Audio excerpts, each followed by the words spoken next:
नमस्कार, आप देख रहे हैं अपना उत्तराखंड। मैं हूं आपके साथ मेनका चौधरी और बुलेटिन की शुरुआत करते हैं बारिश की खबरों के साथ ही, क्योंकि पूरा प्रदेश बारिश की वजह से ही बेहाल है। प्रदेश में बारिश से फिलहाल राहत मिलने की उम्मीद नहीं है। 13 और 14 तारीख को भी भारी बारिश हो सकती है, ऐसा अंदेशा मौसम विभाग ने जताया है और यह भी कहा है कि ज्यादातर हिस्सों में भारी से भारी बारिश भी हो सकती है। मौसम विभाग ने सभी जिलों के डीएम को अलर्ट जारी कर दिया है।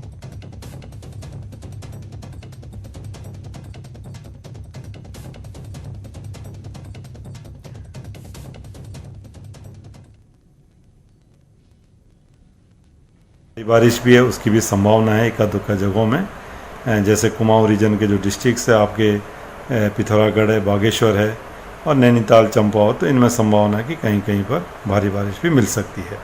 इसके साथ साथ गढ़वाल रीजन में बात करें तो देहरादून डिस्ट्रिक्ट में भी लग रहा है कि एकाध दुक्का जगहों में यहाँ भी भारी बारिश आज मिल सकती है। IMD की तरफ से कल के लिए हमारा ऑरेंज अलर्ट है, दैट इज़ अलर्ट में रहने के लिए उनका एक एडवाइस है। और परसों के लिए रेड अलर्ट है, दैट इज़ हमको एक वार्निंग वो जारी है पूरा स्टेट के लिए। सो सभी डीएम्स को और कमिश्नर्स को हमारा तरफ से उसका इंटीमेशन चला गया है। सो ऑलरेडी हमारा स्टार्टिंग फ्रॉम डिस्ट्रिक्ट पुलिस से लेकर SDRF और NDRF सारे डिप्लॉयड है, और district administration other line departments है, वेदर इट्स PWD हो, BRO हो या NH हो, सभी को अलर्ट में रहने के लिए हमारा तरफ से इंस्ट्रक्शन। उत्तराखंड में लगातार जारी बारिश और भूस्खलन ने लोगों की परेशानियां बढ़ा दी हैं। राज्य भर में 150 से अधिक मोटर मार्ग बंद पड़े हुए हैं, खासकर जो नेशनल हाईवे हैं वो ठप पड़े हुए हैं और इनके चलते सैकड़ों की संख्या में जो गांव हैं उनकी रोड कनेक्टिविटी पूरी तरह से ठप पड़ी हुई है। मौसम विज्ञान केंद्र ने एक बार फिर से बारिश का अलर्ट जारी किया है। खासकर 13 और 14 अगस्त के लिए रेड अलर्ट जारी किया गया है। रेड अलर्ट यानी इन 2 दिनों में हैवी से हैवी रेनफॉल प्रदेश के कई स्थानों पर हो सकता है। ये भी चेतावनी दी गई है कि इस दौरान भारी लैंडस्लाइड भी कई स्थानों पर देखने को मिल सकता है। इसके लिए जो तमाम जिले हैं उनको डिजास्टर मैनेजमेंट अथॉरिटी के द्वारा एडवाइजरी जारी की गई है, और साथ ही साथ जो लैंडस्लाइड और हैवी रेनफॉल की जो चेतावनी है, चूंकि इस दौरान नदियों का भी जलस्तर बढ़ सकता है, इसीलिए जिलों के साथ साथ SDRF और NDRF जैसी फोर्सेस को भी अलर्ट पर रहने को कहा गया है, ताकि किसी भी आपात स्थिति में तत्काल रिएक्ट किया जा सके। कैमरा पर्सन अनिल नेगी के साथ Sunil Nauparbat, news 18 Dehradun. Red alert का मतलब होता है कि खतरा बहुत ज्यादा है, और ऐसे में न्यूज़ 18 भी आपसे यही अपील करता है, आप उत्तराखंड में हैं तो, कि बहुत जरूरत होने पर ही घरों से बाहर निकले, और निकले भी तो जो मौसम विभाग है और स्थानीय प्रशासन है उनसे जानकारी हासिल करने के बाद ही निकले। इधर उत्तरकाशी यमुनोत्री धाम में घोड़ा पड़ाव के पास नाले में आए उफान से धाम को जोड़ने वाला पैदल मार्ग क्षतिग्रस्त हो गया। यात्री मलबे के ऊपर जान जोखिम में डालकर मंदिर तक पहुंच रहे हैं। नाला उफान पर होने की वजह से मलबे से मंदिर को जोड़ने वाला जो मुख्य मार्ग है उसकी रेलिंग भी टूट गई है, जिस वजह से यह रास्ता काफी खतरनाक हो गया है। यात्री यमुनोत्री धाम तक जाने के लिए उफनते नाले को पार कर रहे हैं, और इसकी सूचना मंदिर के पुरोहितों ने जिला प्रशासन को भी दी है कि यह खतरनाक है। और देखिए, बड़े तो बड़े, बच्चे भी किस कदर इस जोखिम भरे रास्ते को पार कर रहे हैं। कुछ ऐसी हो जाती है स्थिति मॉनसून के दौरान, बारिश के दौरान पहाड़ों की। देखिए, जो मुख्य मार्ग वो पूरी तरह से बर्बाद, और जिसकी वजह से यहां पर सड़क टूट गई है, रेलिंग टूट गई है जो सुरक्षा कारणों से बनाई जाती है। फिर भी बड़ी संख्या में यात्री जो है वो मंदिर तक पहुंच रहे हैं जान जोखिम में डालकर, और ये जोखिम उठा रहे हैं पूरे परिवार के साथ, बच्चों के साथ। यही वजह है कि मंदिर प्रशासन ने भी प्रशासन को जानकारी दी है कि लोग इस तरह से आ रहे हैं तो यहां पर ख्याल रखा जाए, या तो लोगों को आने से रोका जाए, मंदिर तक इस रास्ते का इस्तेमाल करने से रोका जाए, या फिर यहां पर व्यवस्था की जाए। तो ऐसी जानकारी मंदिर की ओर से प्रशासन को दी गई है, लेकिन यह खतरनाक हो सकता है जिन रास्तों का इस्तेमाल यहां पर लोग करते हुए दिख रहे हैं। एक तरफ पानी का ये बहाव, कभी भी इस नाले में पानी का जो वेग है, पानी की रफ्तार बढ़ सकती है, पानी की मात्रा बढ़ सकती है और बड़ा हादसा भी हो सकता है। खबर उत्तरकाशी से, जहां पर गंगोत्री नेशनल हाईवे गंगा नानी और पिथरांग में सड़क पर मलबा आने की वजह से 2 जगहों पर सड़क बंद हो गई। बीआरओ के कर्मचारी जेसीबी मशीनों की मदद से लगातार रास्ता खोलने में जुटे हुए हैं। तस्वीरों में भी आप देख सकते हैं। इन तस्वीरों को देखकर अंदाजा लगाना मुश्किल है कि जहां पर इस वक्त पहाड़ का यह बड़ा हिस्सा गिरा हुआ है, वहां कभी सड़क हुआ करती थी। लेकिन ध्यान से देखिए, ये सड़क के ऊपर पहाड़ का एक बड़ा हिस्सा आकर गिरा और जिसकी वजह से ही ये पूरा रास्ता ब्लॉक हो गया है। जेसीबी मशीनों के जरिए रास्ते को खोला जा रहा है, लेकिन इसमें काफी वक्त लग सकता है।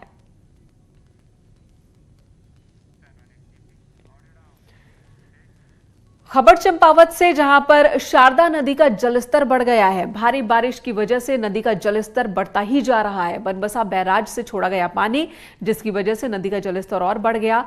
खतरा लगातार बढ़ता जा रहा है। किनारों पर कटाव का खतरा बढ़ गया है और जो किनारों पर लोग मौजूद हैं, जो रिहायशी इलाके मौजूद हैं, वहां पर अलर्ट जारी कर दिया गया है। तो रौद्र रूप में इस वक्त आप देख सकते हैं, बनबसा बैराज से पानी छोड़ने के बाद जलस्तर नदी का और ज्यादा बढ़ गया।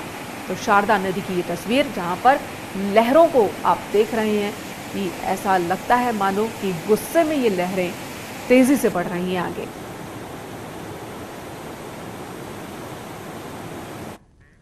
और उत्तराखंड के पहाड़ी क्षेत्रों में लगातार हो रही बारिश का असर मैदानी इलाकों में भी देखने को मिल रहा है। भारी बारिश के कारण गंगा नदी उफान पर है।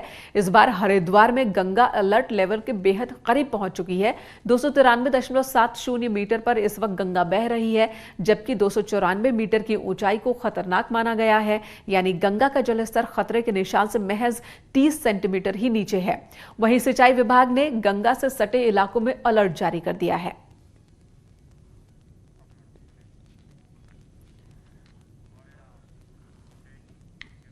और अब आपको एक तस्वीर दिखाते हैं नैनीताल के बेताल घाट की, जहां पर ग्रामीण जान जोखिम में डालकर नदी को पार करते हैं। हर रोज की उनकी यही कहानी है।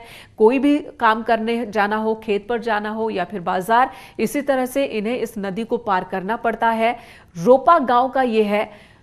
ग्रामीण उफान पर आई नदी को इसी तरह से पार करते हैं। लगातार 20 सालों से ये मांग कर रहे हैं कि इस नदी पर पुल बनना चाहिए, क्योंकि बारिश के दिनों में ये नदी बहुत खतरनाक हो जाती है। हर साल कई लोगों की मौत इस नदी में हो जाती है। बावजूद उसके 3 बार पुल का शिलान्यास तो हुआ, लेकिन आज तक उद्घाटन नहीं हुआ, पुल बनकर तैयार नहीं हुआ।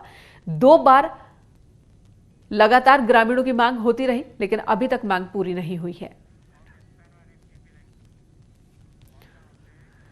उधर हल्द्वानी की गौला नदी की उफनती लहरों में भी एक गाय फंस गई, जिसे कड़ी मशक्कत के बाद निकाला गया। गौला नदी की उफनती हुई लहरों में गाय फंस गई। नदी की धार इतनी तेज थी कि वो अपने साथ कुछ भी बहा सकती थी। इस गाय के लिए कुछ पुलिस वाले मसीहा बनकर आए। 2 पुलिस वाले तैरकर दूसरे छोर पर फंसी गाय तक पहुंचे। उसे एक रस्सी से बांधा, फिर दूसरे छोर पर खड़े पुलिसकर्मियों ने उसे खींचना शुरू किया। लेकिन इस दौरान एक बार तो गाय नदी की तेज धार में फंस गई और लगा कि वो डूबने लगी है। लेकिन दूसरी छोर पर पुलिस वालों ने मुस्तैदी दिखाई और तुरंत पानी में कूद पड़े। फिर उन्होंने गाय को सहारा दिया। पुलिस के जवानों ने तैरकर गाय को सहारा दिया। फिर दूसरे छोर पर खड़े पुलिस वालों ने गाय को खींचकर उफनती लहरों से बचा लिया। ऋषिकेश बद्रीनाथ हाईवे बंद हो चुका है। एक बार फिर से नीर गुड्डू के पास बोल्डर आने की वजह से हाईवे बंद हुआ है। बीआरओ मलबा हटाने में इस वक्त जुटी हुई है। शिवपुरी जाने वालों को काफी दिक्कत हो रही है। लगातार बारिश की वजह से गंगा उफान पर है। चेतावनी लेवल पर बह रही है गंगा। ऋषिकेश में मैदानी इलाकों में भी बाढ़ का खतरा बढ़ गया है। 150 से ज्यादा सड़कें इस वक्त उत्तराखंड में बंद है, बारिश की वजह से, भूस्खलन की वजह से। और ये तस्वीर हम आपको ऋषिकेश बद्रीनाथ हाईवे की दिखा रहे हैं। यहाँ पर बड़े बड़े बोल्डर हाईवे पर गिरे हैं, जिसकी वजह से ये रास्ता बंद हो गया है। जेसीबी की मदद से बोल्डर हटाए जा रहे हैं, लेकिन जो स्थानीय लोग हैं, शिवपुरी जाने वाले लोग हैं, उन्हें काफी दिक्कतों का सामना करना पड़ रहा है। नीरगड्डू के पास बोल्डर आने की वजह से हाईवे बंद हुआ है।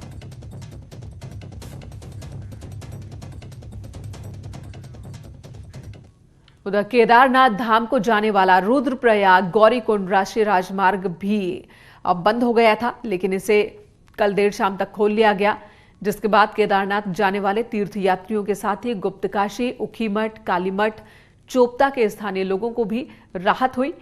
आपको बता दें, बीते 9 अगस्त से रुद्रप्रयाग गौरीकुंड राष्ट्रीय राजमार्ग बांसवाड़ा से कुंड के बीच कई जगहों पर बंद हो गया था। लेकिन लोगों की दिक्कतें बीते रोज तब बढ़ गई जब वसुकेदार गुप्तकाशी वैकल्पिक मार्ग वो भी टूट गया और क्षतिग्रस्त हो गया, जिसके बाद लोगों की दिक्कत बहुत ज्यादा बढ़ गई थी।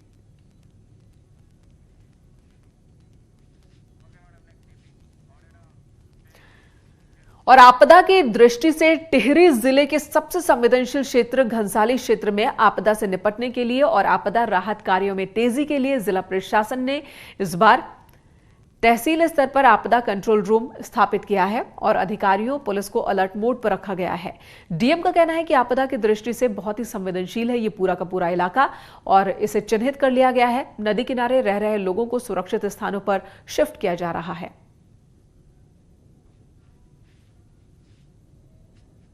इसमें देखिए, घनसाली हमारा पूर्व से ही काफ़ी संवेदनशील क्षेत्र रहा है। तो जैसे मैंने कहा कि हमारी हर तहसील में कंट्रोल रूम स्थापित किए जाते हैं मानसून को लेकर के।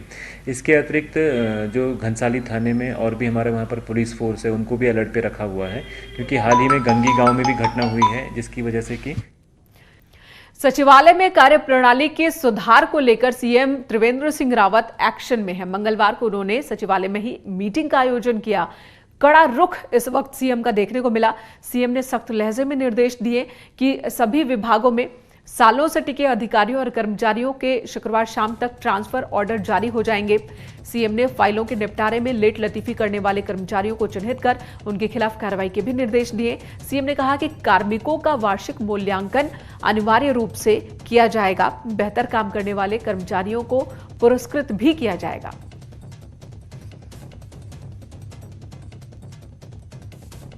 देखिए, कुछ विभागों में तो स्पष्ट निर्देश दिए गए हैं कि शुक्रवार की सायंकाल तक जिनको लंबा समय हो गया है अनुभागों में, उनको हटाने के आदेश शुक्रवार तक निर्गत कर दें। और जो मुख्यमंत्री सुशासन जो सम्मान हम देते हैं, उसके लिए भी लोगों का सलेक्शन किया। जो अच्छे लोग हैं, जो लोग काम नहीं करते हैं, उन पर एक्शन होना चाहिए, उन पर कार्रवाई होना चाहिए। उधर देहरादून में पुलिस ने एक चौंकाने वाला और शर्मसार करने वाला करतूत देखने को मिली है। आरोप है कि एडीजी जेल पीवी के प्रसाद ने कैंट थाना क्षेत्र की बिंदाल चौकी में 11वीं में पढ़ने वाले एक छात्र को थाने में बुलाया और उसकी पिटाई की।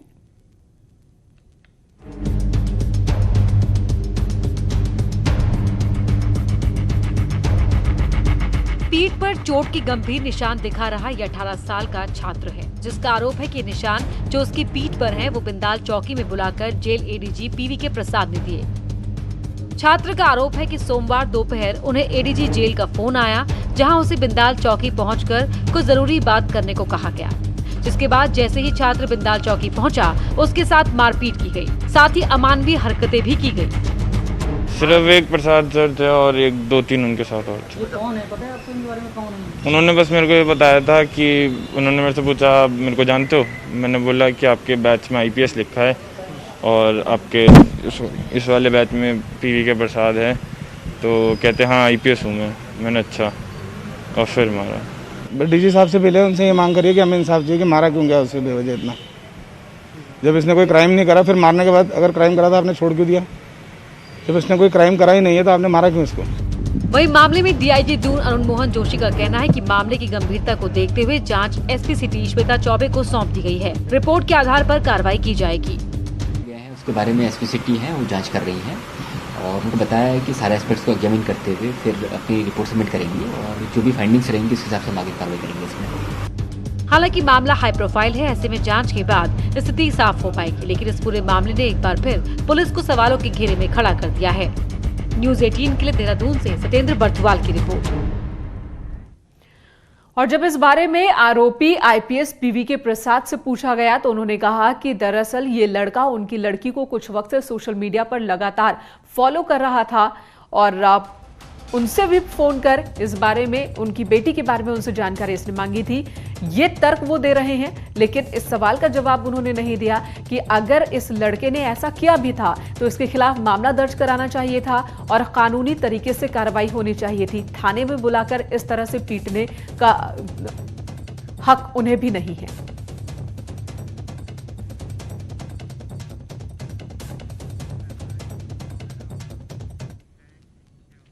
और हर साल 12 अगस्त को विश्व हाथी दिवस मनाया जाता है। हाथी अपनी घुमक्कड़ी के लिए जाना जाता है, लेकिन अब इनके बंद होते कॉरिडोर ने पर्यावरण के जो जानकार हैं उनके माथे पर बल ला दिया है।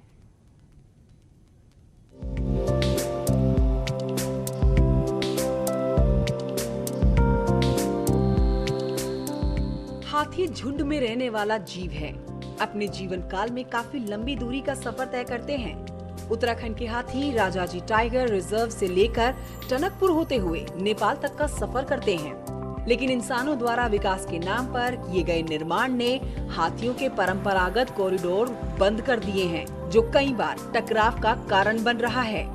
जो है लंबी दूरी पर प्रवास पर जाते थे, परंतु वर्तमान में जो है विकास के कारण कई जगह इनके जो मार्ग थे, कॉरिडोर थे, वो अवरुद्ध हो गए हैं। कहीं रेलवे लाइन आ गई हैं, कहीं सड़क आ गई हैं, कहीं नहरें आ गई हैं, कहीं जो छोटे गांव थे वो बड़े कस्बे और फिर शहर बन गए हैं।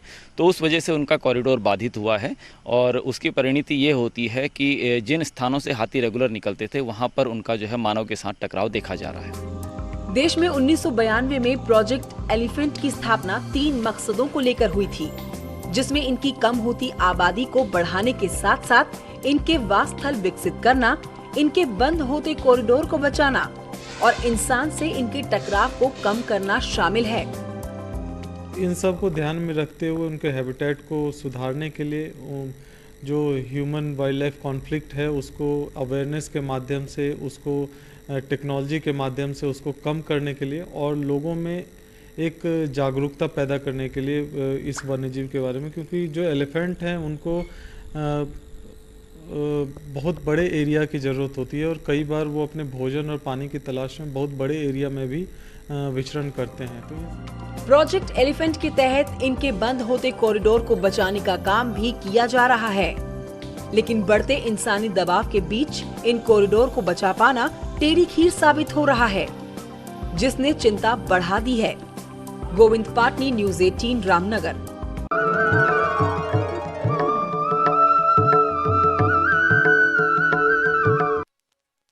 इस बार जन्माष्टमी 2 दिन मनाई जा रही है। प्रदेश में जन्माष्टमी को लेकर किस तरह की तस्वीरें हैं ये अब आपको दिखाते हैं। जन्माष्टमी को लेकर मंदिर पूरी तरह से सजे हुए हैं।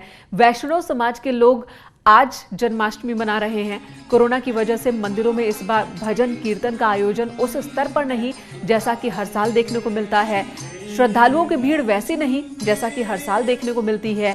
भजन कीर्तन पर रोक, मटकी फोड़ के आयोजन पर भी रोक है। बावजूद उसकी जो सजावट है मंदिरों की, वो हर साल की तरह ही मन को मोह लेने वाली है। कृष्ण जन्माष्टमी का त्योहार हर साल पूरी धूमधाम के साथ मनाया जाता है। पुलिस लाइन में भी ये त्योहार इसी तरीके से मनाया जाता है, लेकिन इस बार कोरोना महामारी की वजह से जन्माष्टमी के मौके पर पुलिस लाइन में सिर्फ सांकेतिक तरीके से ही ये त्योहार मनाया गया। पुलिस बड़े ही धूमधाम से हर साल पुलिस लाइन में ये त्योहार मनाया जाता है।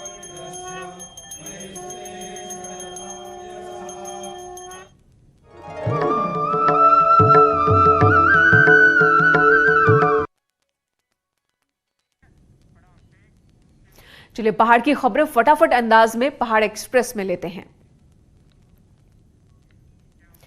पिथौरागढ़ में एसआईटी क्वारंटीन सेंटर का एक वीडियो वायरल हो रहा है। वीडियो में क्वारंटीन किए गए लोग शराब मंगा रहे हैं। हरिद्वार में सिडकुल के इंडस्ट्री ने मिलकर 200 बेड का अस्पताल तैयार किया। हरिद्वार के बाबा बर्फानी आश्रम में बनाया अस्पताल। देहरादून में गलत जानकारी देकर राशन कार्ड आने वालों के खिलाफ शुरू की। 40 लोगों ने अपने राशन कार्ड जमा करा दिए हैं। अल्मोड़ा में लौटे प्रवासियों के बनाए गए मनरेगा के 2160 नए जॉब कार्ड। जिले में लौटे प्रवासियों को रोजगार देने के लिए सरकार कर रही कोशिश। मसूरी के कैंपटी फॉल जाने के लिए बनेगी लगभग 3 किलोमीटर लंबी टनल। टनल बनने से कैंपटी फॉल की दूरी मसूरी से 10 किलोमीटर की रह जाएगी। देहरादून ऑर्डिनेंस फैक्ट्री में स्वदेशी सामान को बढ़ावा देते हुए बनाई गई नाइट विजन दूरबीन आत्मनिर्भर भारत की दिशा में एक बेहतर कदम। पंतनगर यूनिवर्सिटी के वैज्ञानिकों ने ई वेस्ट को खत्म करने की तकनीक खोज निकाली। मिट्टी में मौजूद 6 bacteria laptop, computer, mobile, printer जैसे ई वेस्ट को खत्म करेंगे। उत्तरकाशी में भारी बारिश की वजह से मलबा आने से गंगोत्री नेशनल हाईवे 2 जगहों पर जाम हो गया। बीआरओ के कर्मचारी जेसीबी की मशीनों से सड़क खोलने में जुटे हैं। नैनीताल के भवाली में एक घर में किंग कोबरा घुसने के बाद हड़कंप मच गया। सूचना मिलते ही वन विभाग की टीम मौके पर पहुंची, कोबरे का रेस्क्यू किया। रामनगर के टेढ़ा के पास सड़क पर एक गजराज टहलते हुए नजर आए। कॉर्बेट के आसपास बड़ी संख्या में सड़कों पर यूं ही दिखते हैं वन्य जीव। श्रीनगर गढ़वाल शुक्रवार को महिला को शिकार बनाने वाले गुलदार के आदमखोर घोषित कर दिया गया। गुलदार को मारने के लिए शिकारी जॉय हकील को नियुक्त किया गया।